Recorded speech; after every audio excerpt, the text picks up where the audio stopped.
Good morning everybody and welcome back to St John's in the Vale in the Northern Lake District. This is my third visit here in the last 7 days. A week ago I was here on Low Rig and I was testing some ND graduated filters that I've got. You may have seen the video for that. A couple of days ago I was back again on Low Rig for my first one-to-one since lockdown began, and this morning I'm now up here on High Rigg. Now I've been up here on the top of High Rigg for about half an hour, and when I first arrived we had quite a nice pink colour in the sky, and so I grabbed a couple of quick shots of that. Now if you saw last week's video you may remember that I was shooting towards the northeast, and unfortunately at that time we had a blanket of cloud on the horizon and that kind of snuffed out the sunrise. And again, unfortunately, we've got exactly the same thing today. And so that pink colour that was in the sky has faded very, very quickly. Now, I have to be honest, I don't know my composition for up here on High Rigg. So when I first arrived, I kind of just sort of grabbed the first shot that came to mind. And I'm not utterly convinced it's going to be the best composition up here. And so in a minute, what we're going to do is we're going to look at a way that we can actually cheat at composition in landscape photography. Before we get to that though, let's have a look at some of the prominent peaks that we can see from here on High Rigg. Starting in the northwest, we have the mountain of Skiddaw. I think it's the fourth highest in the Lake District, I think. In front of that we have Lattrick, which is quite a nice little fell, particularly if you're staying in Keswick, because you can practically drive to the top of it. Then behind me we have Blencathra, which is also known as Saddleback. And then off to the east from here you have Clough Head. And then to the south you can actually see Thelmere. And to the left of Thelmere we're looking up towards the Helvellyn range. And so from this point you actually can see quite a lot, even though High Rigg is actually quite a low fell. Now almost since the very first digital camera was introduced, there's been an approach to photography which is referred to as get the data and sort it later. And essentially what that means is capture as much information about the scene as you possibly can while on location, and then figure out your composition and your exposure and all that sort of thing when you get home and you start doing your post-processing on your computer. And so that's what we're going to look at today. That's the technique that we're going to use today to help me to try and figure out what my composition is up here on High Rigg. And what I'm actually going to do is I'm going to take a panorama that covers this whole vista, and then when I get home I'm going to get that image into Lightroom, or those images, stitch them together, and then taking that one large file, one large image, I'm going to then crop down to my perfect composition for this particular scene. Now if you've never taken a panorama before, the basic approach is to mount the camera in portrait orientation, and then working from left to right take a series of shots that overlap by about a third of a frame. And then, as I said earlier, when you get back home you merge those together to form a panorama, a big wide shot. So that's what we're going to do. Now I have a couple of three things that really help me to do that. The first thing is my tripod. My tripod has a level on it, and that allows me to get my tripod dead level, so that as I pivot my camera I'm not sort of going up at an angle. The next thing that I have is a ball head that has a little knob on it that allows me to pivot the camera on its axis. And so that makes it much easier. I don't have to make any other adjustments. The third thing is I have an L bracket, so when I mount my camera in portrait orientation, it's nice and balanced. It's not flopped off to one side, it actually sits right on top of my ball head. And then I guess the final thing is that this camera has a digital spirit level, so I can see when the camera is absolutely level. Perfect. Another couple of things about this shot. I'm using the wide angle lens, and I am at 20mm. And the reason I'm doing that, and I'm not just shooting at 16mm, is because at the wider end of these wide angle lenses you tend to get barrel distortion.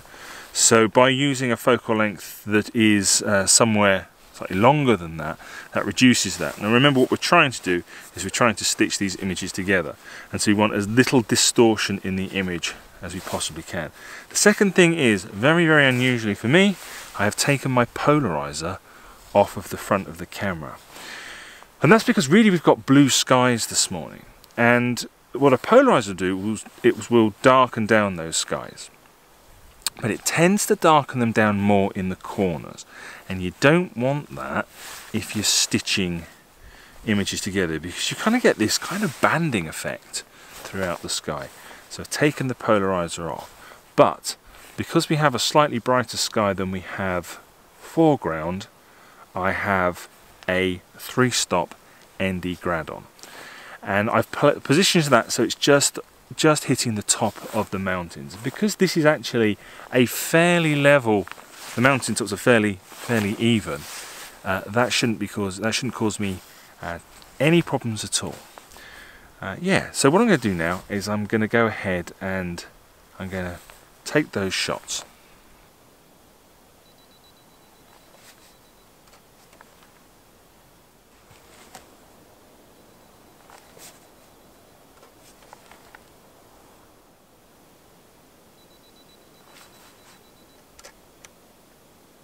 So that's the first panorama in the bag, but before we have a look at it, I do have a few more tips for you about how to take panoramas. First thing is that when you're moving your camera throughout the scene and you're taking different shots, you want everything to remain exactly the same.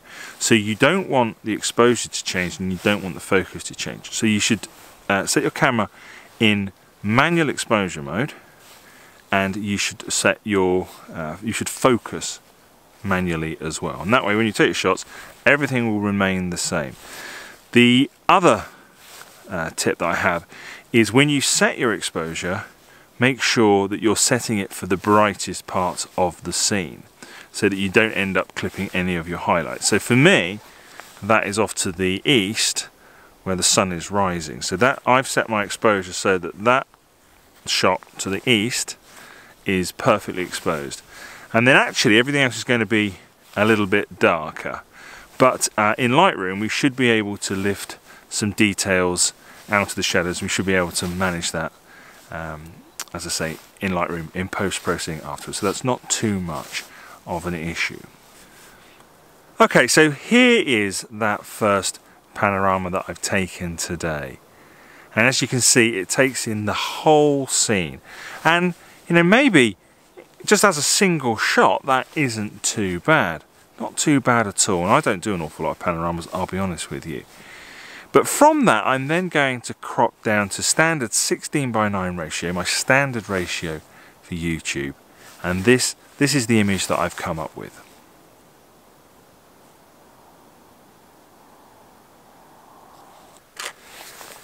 You have to excuse me for a moment while I break off from doing panoramas, because as you can see I've got some absolutely gorgeous side light, and if you watched last week's video you may remember that exactly the same thing happened then, and I found that the best thing that I could do then was to turn to the northwest and photograph the view towards Skiddaw. So that's exactly what I'm going to do now. Now last week I was down on low rig, and this time low rig is actually in the shot, so I have some rocks in the foreground, and then I have low rig in the midground, and then in the background I've got the mountain of Skiddaw.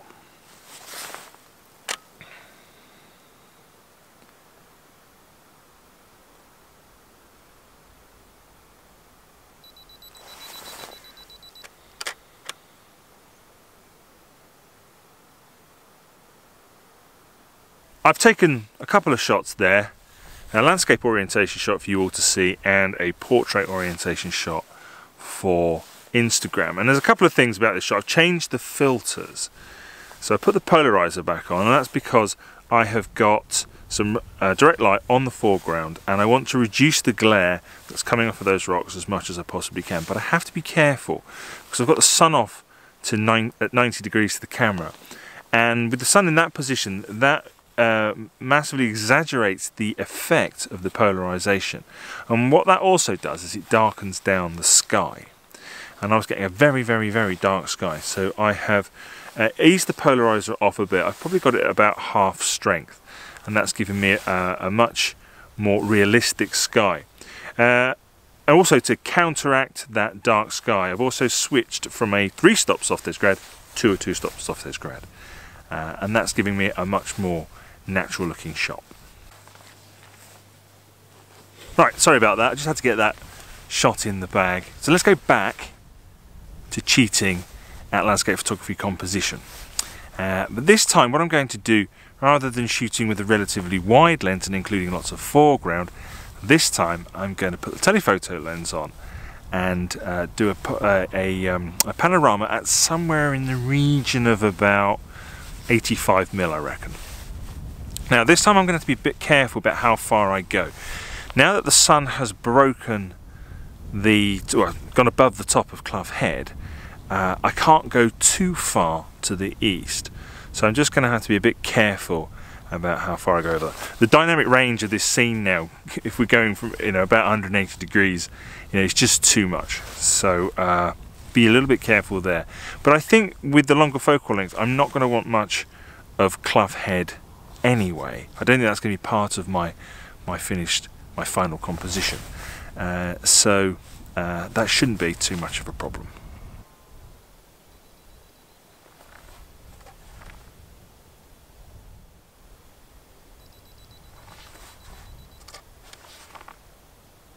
Right, so that's the second panorama done. That was actually 70mm, not 85 as I thought. And I also took all the filters off. I didn't need any filters for that particular shot. No real foreground, so I wasn't worried too much about the glare. It is a little bit hazy, but then this is all about finding the composition for this location, maybe not necessarily getting the best shot ever. As I was absolutely right, the dynamic range is very high from one end of that shot to the next. So as I was getting to the final few shots, shooting towards the bright part of the sky, I was actually clipping slightly. But as I said, I don't think that that's going to form part of the final image. And this is actually quite exciting because I have absolutely no idea what the final crop is going to look like. And the great thing about shooting in portrait orientation and creating a panorama that way is that my final shot might not be landscape orientation. It could very well be portrait orientation. It could very well be a 8x10 crop portrait orientation. So I find that quite exciting. So anyway, here's the final panorama.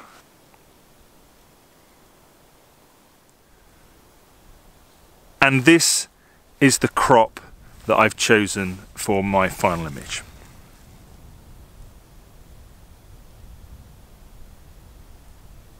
Now another little game that you can play when you do this, when you take a panorama, is you can actually see how many different mini images you can pick out, how many other smaller crops can you pick out. And that's quite good fun, and that's something that I might try with this shot as well. And if I get anything that's kind of super cool, once again that'll probably go onto social media, either Facebook, Twitter or Instagram. But anyway, that's going to be enough for me for this week. I've had another wonderful shoot here in St John's in the Vale. Had a super morning. But hopefully that technique of capturing panoramas and then cropping down to your preferred composition when you get home is going to be a useful technique, and a technique that you can use in future to cheat at landscape photography composition.